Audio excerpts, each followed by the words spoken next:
Bond energy वाले numericals कर रहे हैं उससे। अगली टाइप दे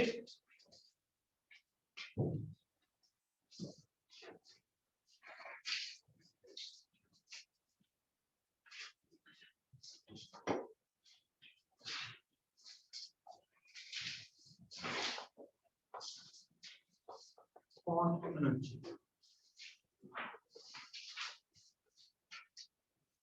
जिनमें CH4 है, इसमें उसे ब्रेक करना, तो जो ब्रेक करांगे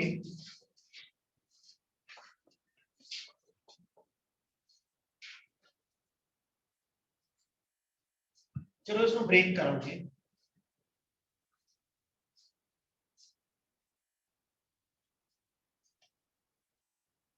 हाँ एक कार्बन हाइड्रोजन बॉन्ड ब्रेक करके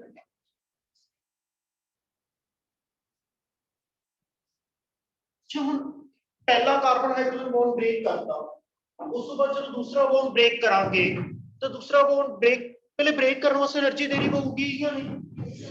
that can be called as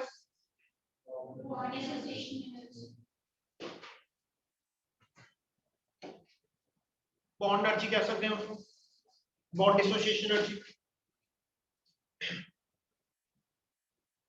जो दूसरा बॉन्ड चलो ब्रेक करना है तो एनर्जी घट देनी पड़ेगी ज्यादा या उन्नी?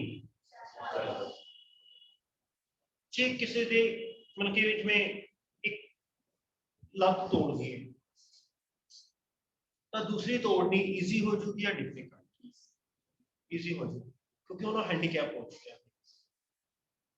तो बॉन्ड ब्रेक होने तो बाद, एक बॉन्ड ब्रेक होने तो बाद ये अनस्टेबल हो चुका होगा या नहीं? yes, दूसरा बॉन्ड ब्रेक करना इजी हो, यानी कि बॉन्ड एनर्जी हर एक बॉन्ड वास्ते अलग अलग होगी, अलग अलग बॉन्ड्स वास्ते बॉन्ड एनर्जी अलग अलग होगी। हम असि न्यूमेरिकल तो नहीं कर सकते, तो फिर असि कॉमन ले लो कि सारे बॉन्ड्स वास्ते असि एवरेज ले लेंगे, तो असि यूज करेंगे average bond energy, average bond energy. The amount of energy required, the amount of energy required to break bond in 1 mole is called bond energy.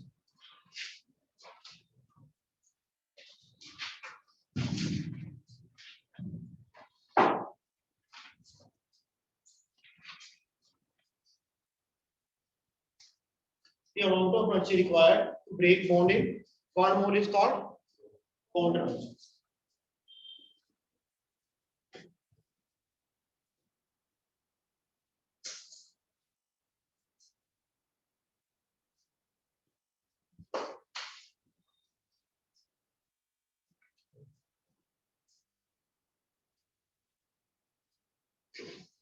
So CH4 gas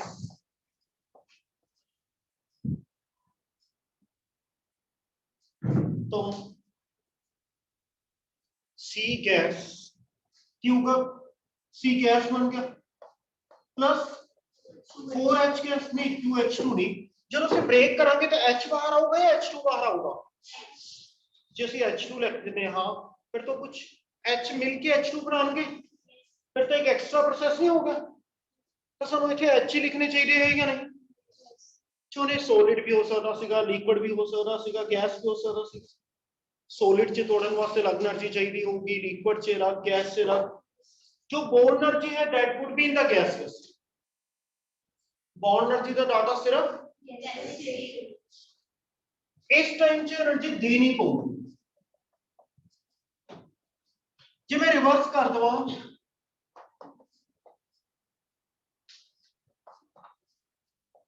तो energy निकलूगी, जो bond break करिए तो energy देनी पड़ेगी, और bond formation of energy will be release in breaking of bonds. Energy is to be supplied. supply. Bond energy will be positive. फिर in making of bonds,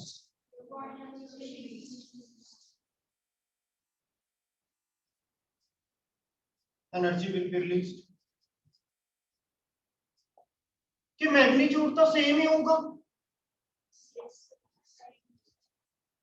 sign opposite, और normally ऐसे breaking of bond वाली energy use करो, ਅਸੀਂ use करेंगे breaking of bonds.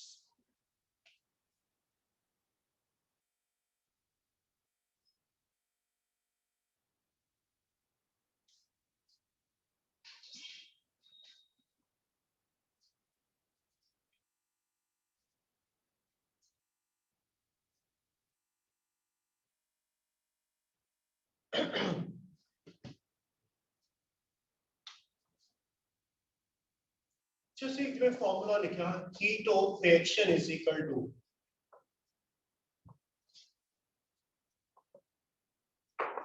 Standard heat of formation of products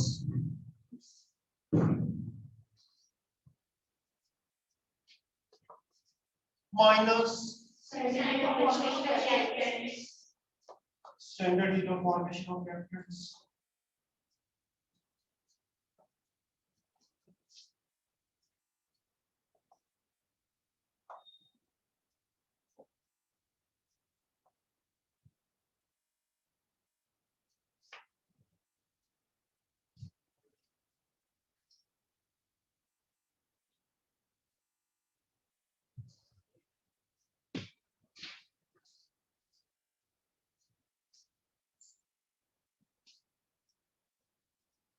Heat of reaction is equal to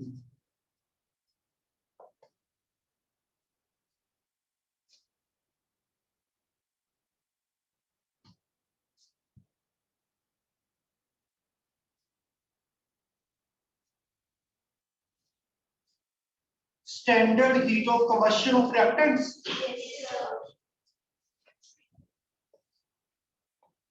Standard heat of combustion of reactants minus standard heat of combustion of products.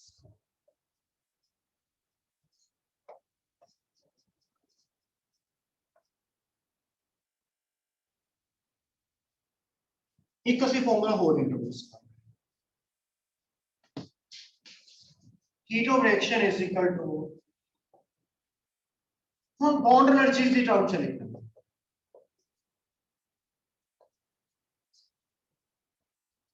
bond energy of reactants minus bond energy of product.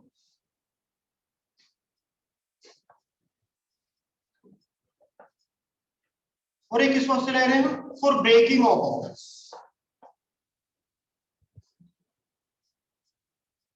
यानी कि bond energy का data positive use करेंगे, बस यही फर्क है कि positive use करेंगे या नेगेटिव.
वैसे पेज नंबर 60 थे न्यूमेरिकल्स, बिल्कुल 60 थे, तो थोड़ा डिफरेंट है उसमें बॉन्ड एनर्जी वाले न्यूमेरिकल्स का।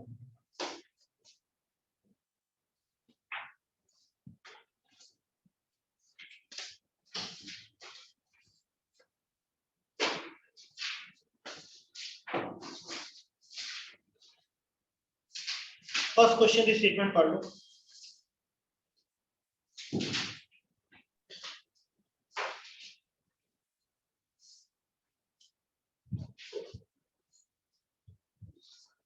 Calculate the bond enthalpy of HCl, यानी कि बॉन्ड एनर्जी करनी है HCl की। Given that the bond enthalpy of H2 Cl2, H2 की बॉन्ड एनर्जी दे रखी है, Cl2 की दे रखी है जी। अच्छा फिर अगे देखो की दे रखा है, heat of formation of HCl। अच्छा हीट ऑफ फॉर्मेशन वाला रिएक्शन लिखाओ मैंने HCl को, H2 हाफ H2 लिखो प्लस हाफ, तो और इसमें से डेल्टा H कितना है minus 91। Heat of formation given है या नहीं है, देखो delta H for the reaction is equal to bond energy of reactants minus bond energy of products।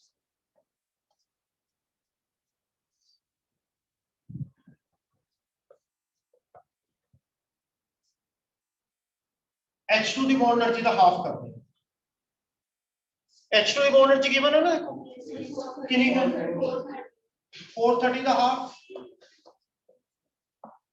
Plus half of 242 minus bond energy of HCl minus 91 215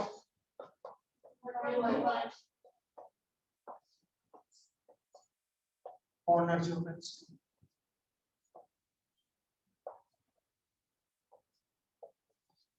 कितना हो गया 336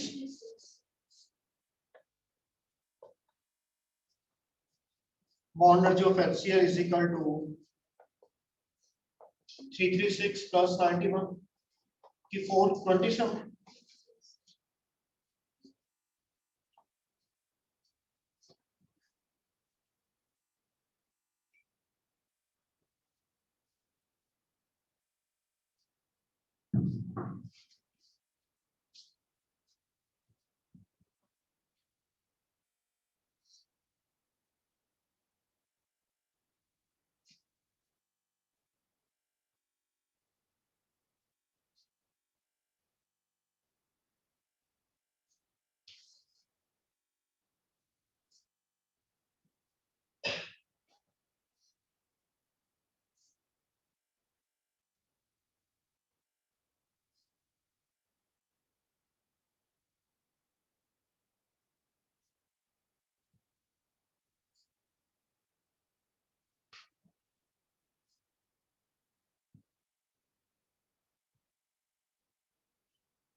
second question है,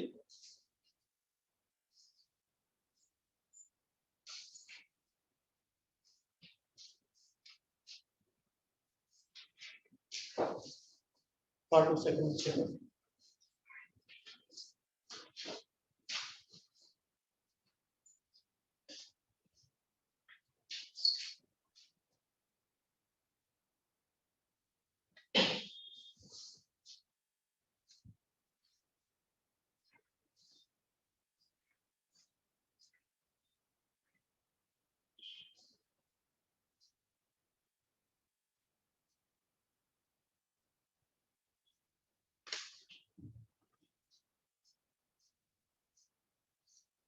calculate the bond energy of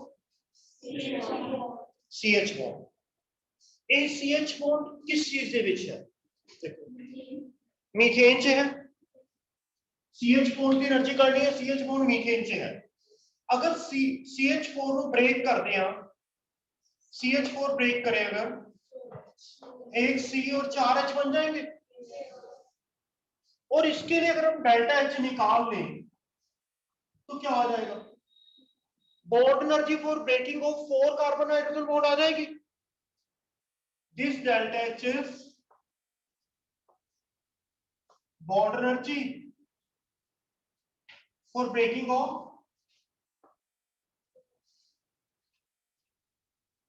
4 CH bonds, तो 4 CH bonds break करेंगे।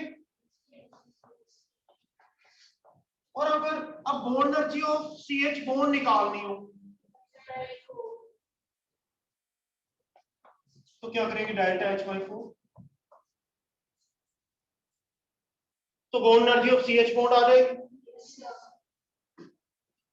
अब जो given है उसके बारे में बात करो।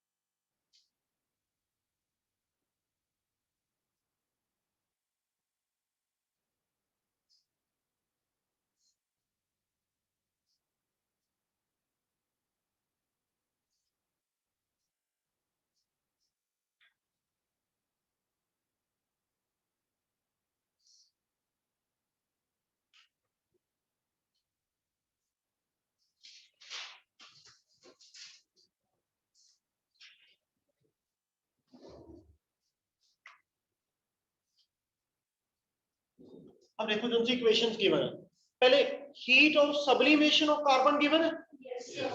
उसकी इक्वेशन क्या लिखी? कार्बन सॉलिड से कार्बन गैस, और डेल्टा H कितना है? 719.6। चाहे पॉजिटिव में लेंगे क्योंकि सब्लिमेशन में heat will have to be given. फिर दूसरा क्या गिवन है?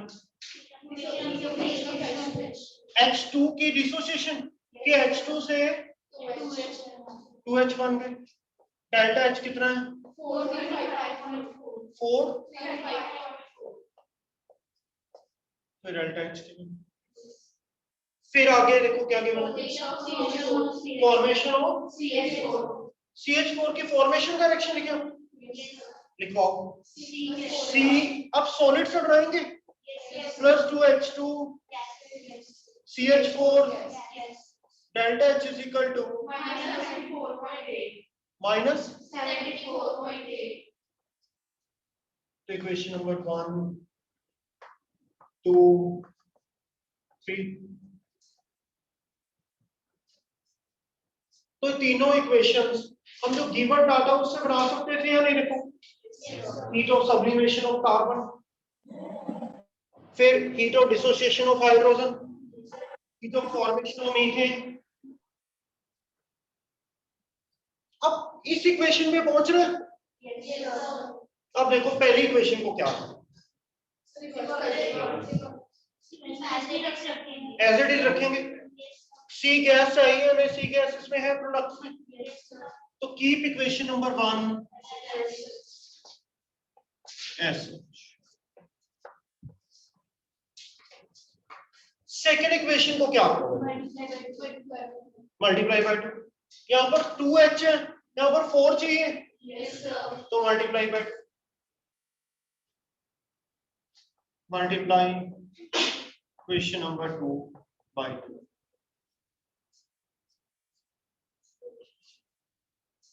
फिर CH4 गैस से है, उधर रिएक्टेंट्स में है, प्रोडक्ट्स में है, तो रिवर्स इक्वेशन नंबर 3। अब हम ये काम करते हैं। तो C solid से C gas, delta H is equal to 719.6. 2H2 gas से 4H gas, delta H 870.8. CH4 gas से C solid plus 2H2 gas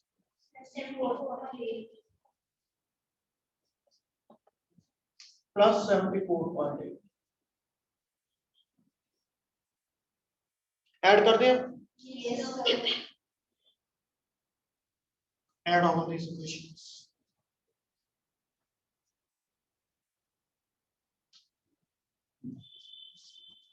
देखो C solid cancel, 2H2 gas cancel, CH4 gas,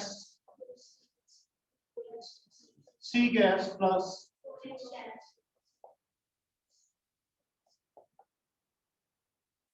सारे ऐड करें, ये शायद 1664 से ज्यादा है, 1665.2, 1665.2। अब क्या करें, तो bond energy of CH 1665.2 by 416.3 kilojoules.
अगली कैटेगरी के अंदर जो फर्स्ट क्वेश्चन है वो तो बिल्कुल वही सेम है जो पहली कैटेगरी में फर्स्ट था। अच्छा, अब हम कर रहे हैं अगली कैटेगरी में सेकंड क्वेश्चन कर रहे हैं, अगली कैटेगरी में सेकंड क्वेश्चन कर रहे हैं, फर्स्ट कर से करना, सेकंड कर रहे हैं।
प्रोपेन प्लस ऑक्सीजन से कार्बन डाइऑक्साइड प्लस वाटर बन रहा है।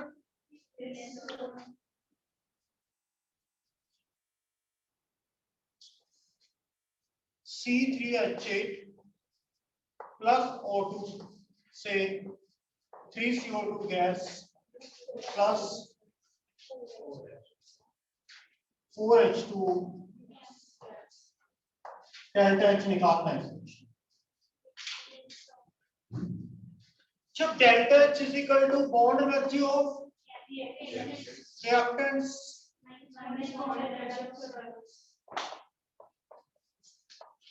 Minus bond energy product.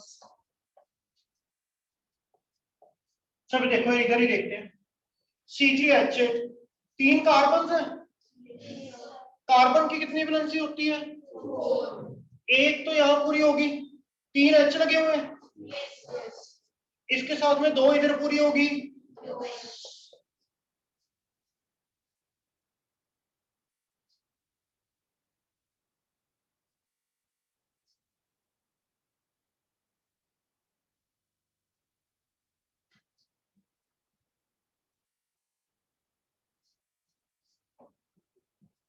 फिर इधर 3 H लगे हुए हैं।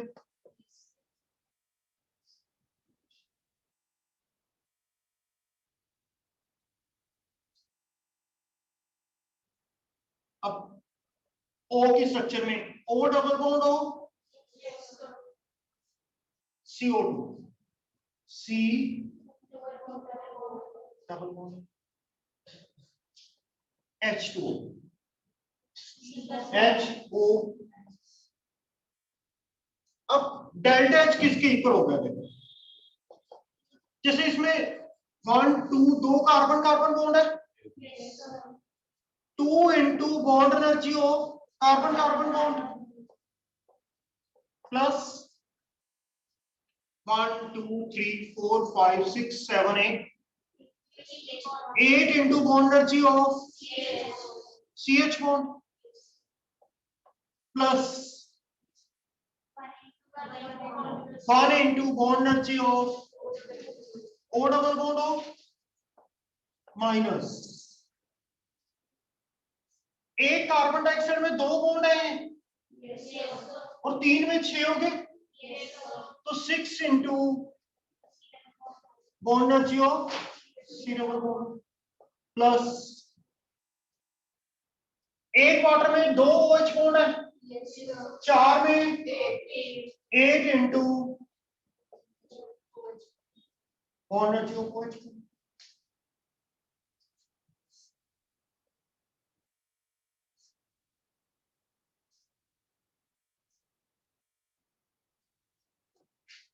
अब सबसे पहले चेक करें कि डाटा सबका गिवन है क्या नहीं। तो सी बॉन्ड का गिवन है, फिर देखो CH का है, O डबल बॉन्ड O का है, OH बॉन्ड का और C डबल बॉन्ड O, तो उन सबकी वैल्यूज पुट करते हैं। हाँ बोलो, 5 से मल्टीप्लाई करें, इसको 5 से करें। CC बॉन्ड की एनर्जी कितनी है? 347 plus 8 into 414 plus 5 into 498 minus 6 into 740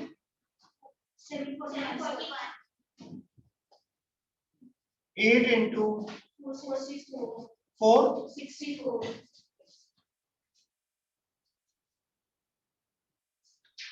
delta H is equal to 694 plus 828 plus 2490 ज्यादा आ गया, 3200 हो गया प्लस 14 इंटू 8 112 2 3312 माइनस हो गया 4200 2490 नहीं ये तो हो गया, ये 4200 प्लस 240 4400 426 प्लस हो गया 464 इंटू 8 3200 प्लस 480 3 कहाँ पर 4446 वहां कितना आ गया 32 प्लस 480 3680 प्लस 24 हो गया 37 हो गया 3704 1 2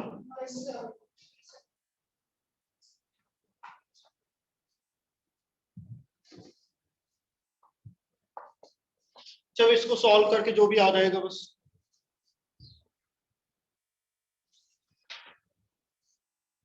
1662 आ जाएगा।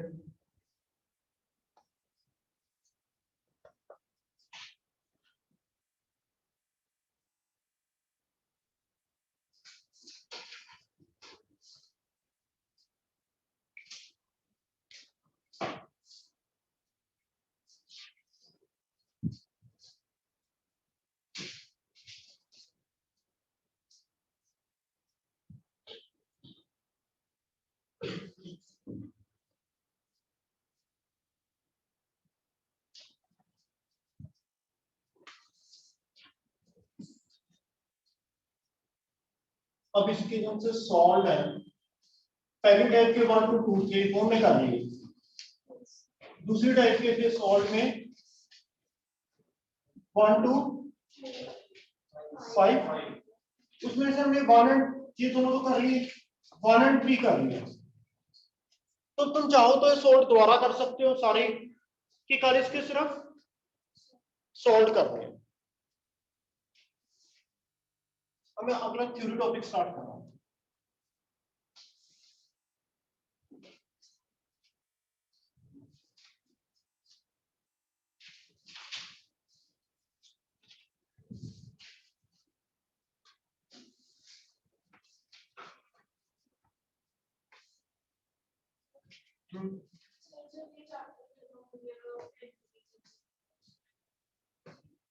कोई बात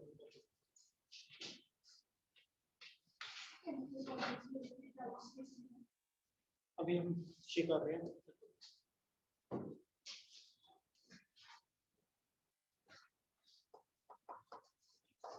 एंट्रोपी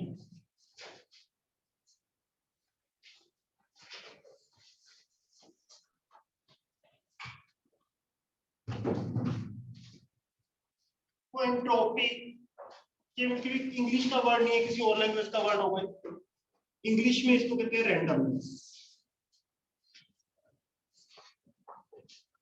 जब कौन कौन यहाँ पर बैठे हुए बस तो शायद कोई भी नहीं बैठा होगा सभी इधर उधर घूम रहे होते हैं दिमाग में तो कहीं ना कहीं पे और होते हैं। रैंडमनेस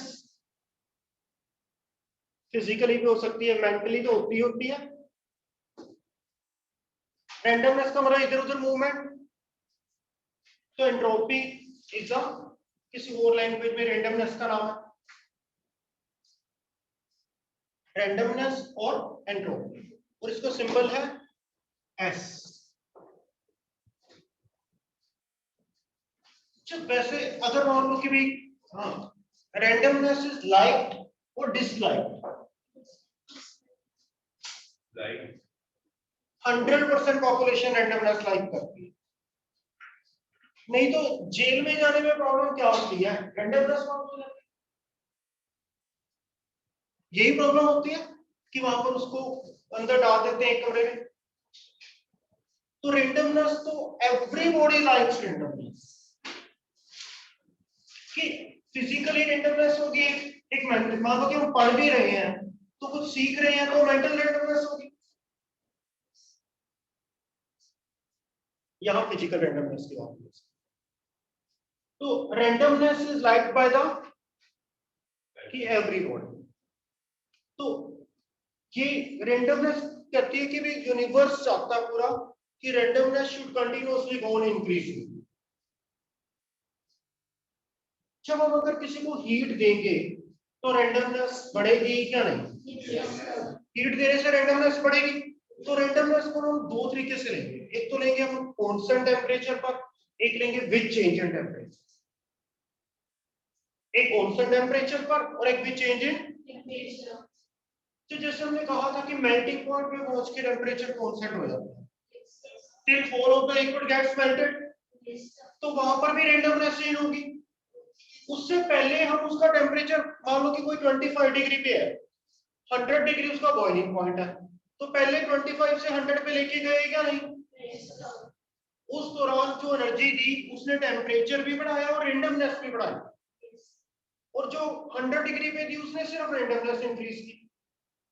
तो randomness we shall discuss in the two manner, कि entropy change eight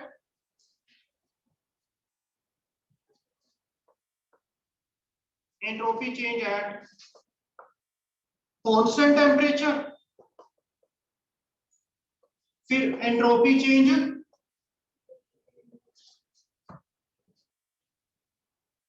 with change in temperature.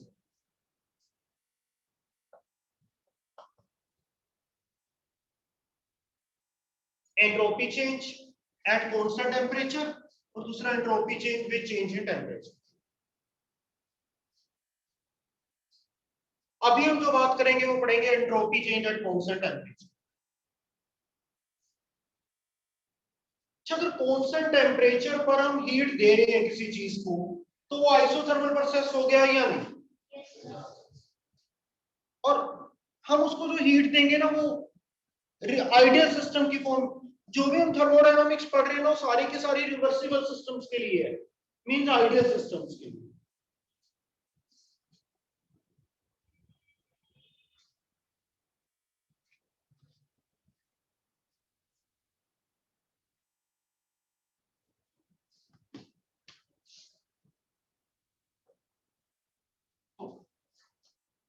Entropy change at constant temperature.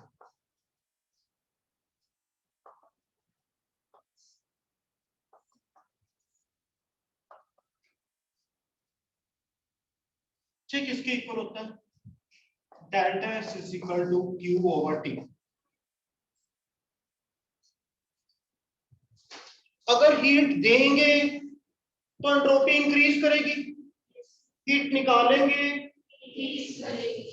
तो यहां पर कुछ भी हो सकता है। क्यों is the heat change? T temperature at which heat change occurs. Temperature तो उस दौरान कांस्टेंट ही रहेगा,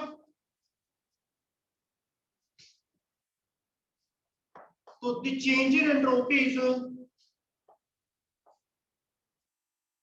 change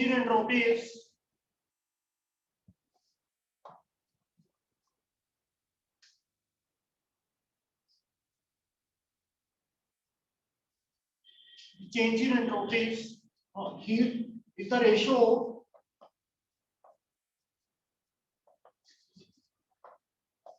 heat change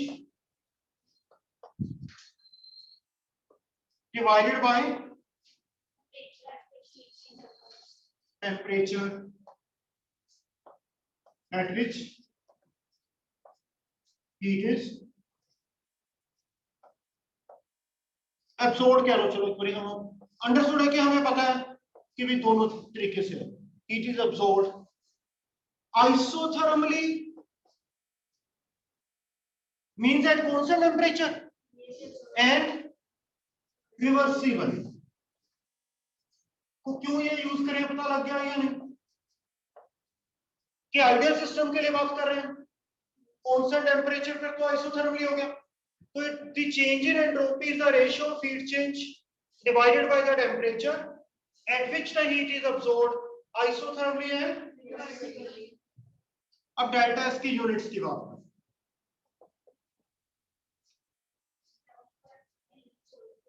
थोड़ा सा और चेंज करें।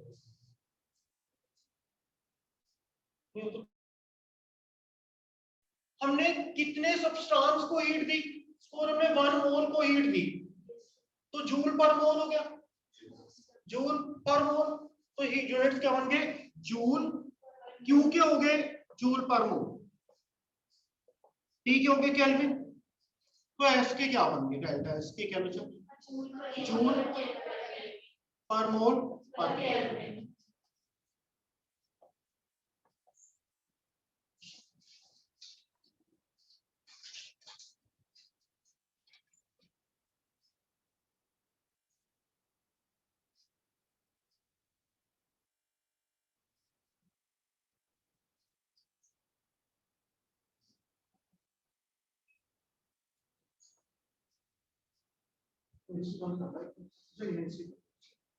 कुछ आवाज आई थी?